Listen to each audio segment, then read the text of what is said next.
আল্লাহ নবী সাল্লাল্লাহু আলাইহি সাল্লাম সোমবার দিন ইন্তেকালের দিন নবীজি ইন্তেকালের পূর্বে 23 ওয়াক্ত নামাজ জামাতের সাথে নিজে ইমামতি করে পড়াইতে পারেন নাই। হযরত আবু বকর সিদ্দিক ইমামতি করছে নবীজির হায়াত থাকা, এতটা অসুস্থ ছিলেন, উঠতেই পারেন না। শেষ দিন সোমবার ফজরের ওয়াক্তে আল্লাহ নবী সাল্লাল্লাহু আলাইহি ওয়াসাল্লাম মসজিদে নামাজ শুরু হয়েছে ফজর। নবীজি ওনার স্ত্রী আয়েশা রাদিয়াল্লাহু তাআলা আনহা ওনার পিঠে বুকে মাথা রেখেছিলেন।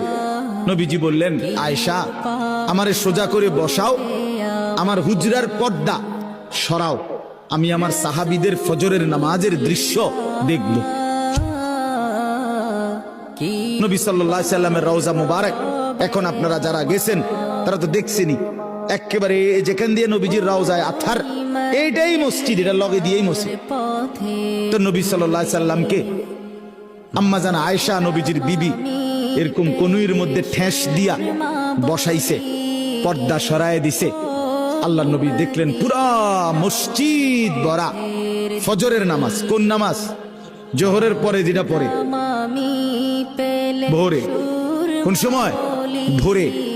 এই ফজরের নামাজের ওয়াক্তে আল্লাহ নবী সাল্লাল্লাহু আলাইহি সাল্লাম দেখলেন পুরা মসজিদ ভরা মুসল্লি আবু বকর সিদ্দিকের নেতৃত্বে নামাজ পড়ছে। সবাইকে ভরপুর দেখে খোদার কসম কিতাবে লিখছে নবী সাল্লাল্লাহু আলাইহি সাল্লাম চোখের পানি ফেলে দিছে, কানতে কানতে বলছে, আয়েশা আমার 23 বছরের মেহনত সার্থক। আয়েশা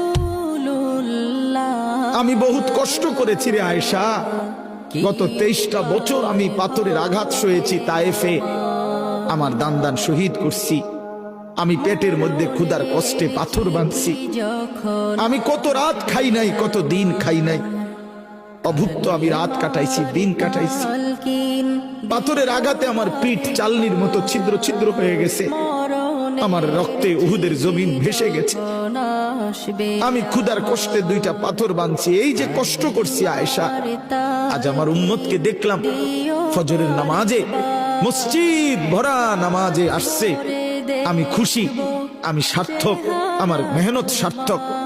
এরপরে নবীজি সাল্লাল্লাহু আলাইহি সাল্লাম 2 হাত আসমানের দিকে তুলে খোদার কসম বাপ নবীজি ওই সময় আল্লাহকে বলছে, আল্লাহুম্মা রফিকাল আলা, মাওলা এবার আমি আপনি বন্ধুর কাছে যেতে চাই। সেদিন সোমবার জোহরের আগে জাওয়ালের সময়, মানে সূর্য পশ্চিম দিকে যখন হেলতেছে, এই সময় জোহরের আগে আল্লাহর নবী সাল্লাল্লাহু আলাইহি ওয়াসাল্লাম ইন্তেকাল করছে। নবী